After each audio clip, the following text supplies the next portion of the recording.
Live from your local news leader, this is 18 News Today. Good Sunday morning, everyone. I'm Alexis Bellamy. Today is July 21st. I'm Austin Evans. Thank you for joining us for 18 News Today. There's technically no show today. But that's all right. But we're getting by. It's all right. Hopefully the weather will pick up sometime soon. What do you think? When I say pick up, I mean slow down. It'll be hot and humid again today, but there's relief on the horizon, especially tomorrow. 78 degrees right now. It's very warm considering the time of day it is, and it is calm. Feels like 81. That's because of that humidity. And right now there are some showers just pushing through the Twin Tiers. We just had some showers roll over our station. Some of it being a little bit heavy as it goes on, but it has lightened up going into now, and it's going to continue lightening up over the next few minutes. Over the next few hours, however, we're going to increase in temperatures quite quickly. We're going to hit mid-80s by just late morning, and we'll be in the upper 80s by this afternoon. I'll have my full forecast in just a few minutes. 2 people injured. 1 person airlifted with severe burns after a boat explosion yesterday. That's our top story for this morning. Our Kearney Bureau Chief Nikita Ramos has more on this saddening explosion. The 37th annual Wine Country Classic Boat Show in Hammondsport took a dark turn after one of those boats exploded just minutes prior to the parade.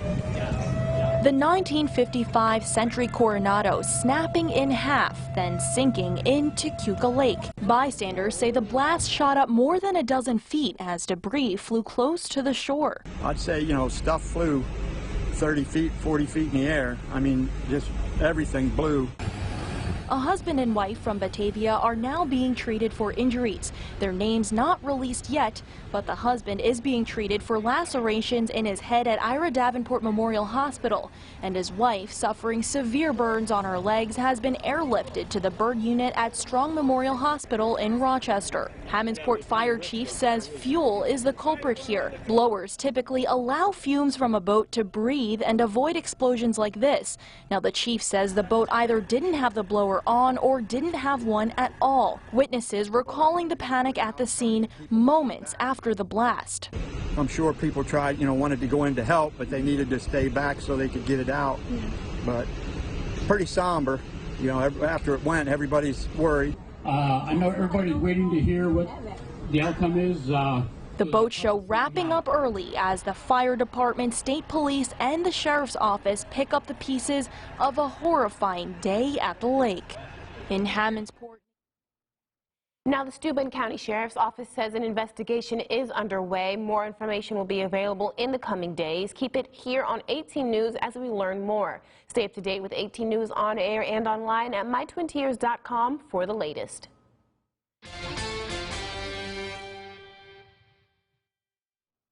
A devastating house fire occurred on Friday, leaving a family without their home. The fire began around 7 p.m. on Friday night on Beatty Street, right off of Pennsylvania Avenue. Flames were blasting out of all sides of the home. Crews battled for over 3 hours to get the flames to calm down. The house is burned to the ground and only debris is left. This is a developing story, and 18 News will continue to update you as more information becomes available to us. 18 News was alerted to the police activity near the intersection of East 8th Street and Linwood Avenue. When 18 News arrived, there was police presence and a house blocked off with police tape. The officers on the scene declined to comment at this time. This is a developing story, and 18 News will update as new information is made available. Bianca Devins was just 17 years old, an internet personality popular in the gaming community, planning to head to college in the fall, until Utica police say she was brutally murdered. Now, this man has been charged with killing her, 21-year-old Andrew Clark. On Wednesday, police say they'd gotten several 911 calls about a suicidal man who said he'd killed a woman. When they found Clark, he was apparently stabbing himself in the throat with a large knife and taking selfies of it. Devon's body was found under a tarp nearby. Her throat had been slashed. Police said the two were friends, but on the way back from a concert on Saturday night got into some kind of argument. And they say he attacked her and killed her. then posted photos of her body on an app called Discord. Once Clark is out of the hospital, he'll be in court to face murder charges. Police say they still don't have a motive here, but say, quote, there was a relationship and it potentially was more serious to him than it was to her. A deadly heat wave impacting more than 2/3 of the U.S. is reaching its peak this weekend. Today, cities are under heat warnings and advisories and are expected to see some of the hottest air in the season. Britt Conway has a closer look at the precautions in place to prevent any more deaths. Intense heat with deadly consequences. From New Mexico to New England, nearly 200 million people are sweating it out. Disgustingly hot. I'm melting. I'm getting too old for this heat. As a potentially record-breaking heat wave grips much of the country this weekend. In New York, major events are being canceled, including the Triathlon and Aussie Music Festival, along with the horse races in Saratoga. In Oklahoma, roads are buckling from the heat. Officials are urging people to take the warnings seriously, stay indoors, and stay hydrated. Look out for the elderly, look out for young people. They are the most vulnerable. On Saturday in New York City, it could feel like a boiling 115 degrees. 500 cooling centers are now open, and officials have declared a heat emergency. And that same system creating the heat wave and humidity is prompting the threat of tornadoes across parts of the Midwest. There was stuff flying everywhere, trash flying, things flying, people running every which way. In Michigan, where the heat index could hit 110 degrees, thousands were left without power after thunderstorms toppled trees which brought down power lines. I'm Britt Conway reporting. Experts say heat waves are happening more often than ever before. A new report from the Red Cross Red Crescent Climate Center says 17 or the 18 warmest years have happened since 2001. 1 in 8 people in the southern tier lives with food insecurity, while 1 in 5 children are at risk of hunger. That's why the Food Bank of the Southern Tier held their annual Tour de Cura Saturday. More than 200 cyclists went to the road lakes along Cayuga Lake to raise funds for the food bank's hunger relief programs. The event provided more than 250,000 meals. The bank also met their $75,000 fundraising goal, and there's still 2 weeks of fundraising left. You can donate to a rider's page even after Tour de Cura through August 2nd. And also this weekend, over 200 different artists lined the streets of downtown Elmira, laying their creations on the pavement. This event is more than making the downtown area more beautiful, but to bring more light to the local businesses and reminder of what the area has to offer the community. And it allows you to showcase what's happening in our community right now. Elmira's going through a tremendous tipping point of new development, so it really allows the people to come and showcase and see that. At the same time, it allows them to see the businesses that we already have here that are established, and the restaurants that maybe they forgot, and it's not on top of their mind, and this creates the awareness. The Elmira Street Painting Festival will hold awards and a closing ceremony today at 3:45. Street closures will be in place until tomorrow at 7 p.m. Some of the streets affected include West Water Street, North Main, and Gray Street. The parking garage will be available and open for public use.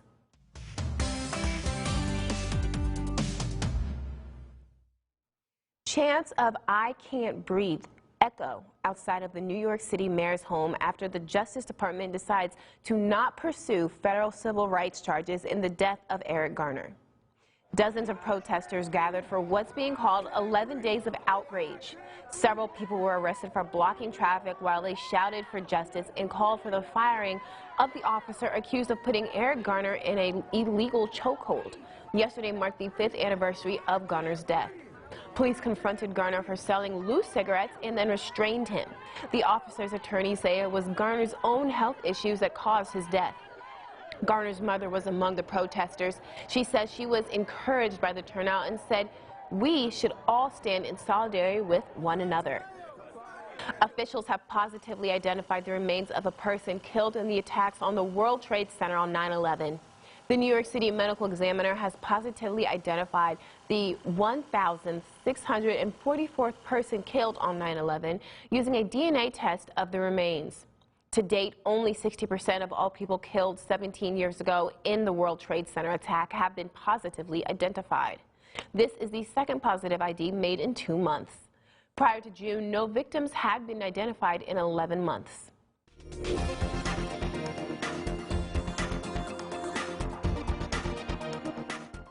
A hot and humid day in store for the Twin Tiers. However, it's not going to be as hot as it was yesterday. Heat index is into the 90s today with showers possible this afternoon. That's possible with this type of heat any day. And it's going to be cooler tomorrow, and I'll touch on that in just a few minutes. 78 degrees right now at 7:50 a.m. It is very warm for the time. We have calm winds and it feels like 81. That's that humidity doing its job. And you can see there is a low pressure system just north of New York, and that's going to drive this cold front that stretches across most of the country right now. It's going to drive it past and through the Twin Tiers. That's going to drop our temperatures and bring us rain chances tomorrow. But if we zoom into the Twin Tiers right now, you can see just some light showers moving through, some of them heavy earlier this morning, but moving through the area this morning, and they're going to go and eventually leave as we go throughout the day. With Futurecast, I'll time it out. We start to see clouds disappearing by around 12:30 today, and going into this afternoon, we could see some pop-up showers, mostly in the northern tier, but some pop-up showers here in the southern tier, with more clouds developing this afternoon. In the overnight hours, that's when clouds really start developing and we start to see our rain chances show up. Pockets of it being quite heavy for your tomorrow morning commute to work. By your lunchtime commute, the chances of rain is going to be more scattered, but we're still going to be mainly overcast for Monday. And Monday afternoon, for your afternoon commute, that's when the biggest rain chance comes. And pockets of it, again, are going to be quite heavy tomorrow afternoon. So just be mindful of that when making your commute home from work. Tuesday, we're going to still have some clouds lingering, some AM showers lingering. So just be mindful of that for your Tuesday morning commute as well. Today, high in the upper 80s, mid 80s for some areas, but upper 80s here in the center of our viewing area. And with the humidity, we're going to see heat indexes. It's going to feel like it's going to be into the lower 90s. It's not going to be insanely high like it was yesterday, but lower 90s for heat indexes today. It's still going to be really, really warm. And you can see very humid today, but we drop on the muggy meter going into tomorrow, and that is thanks to that cold front. Our temperatures tomorrow are going to be significantly lower. Today, high of 88, hot and humid with a chance of showers this afternoon. But again, with that humidity and that heat, we have a chance of showers anyway. Tonight, we're going to drop down to 65. Again, that's thanks to that cold front. Isolated chance in the overnight hours is going to be humid again with some patchy fog. Tomorrow, we're going to see a high in the mid-70s. 74 tomorrow. That is a significant drop for high temperatures. Tuesday, we're going to see some AM showers possible with highs in the upper 70s, and going on through the rest of the week, highs in the upper 70s, lower 80s, and we finally get several days with small chances of rain, if any chances of rain, going into late week and into the weekend.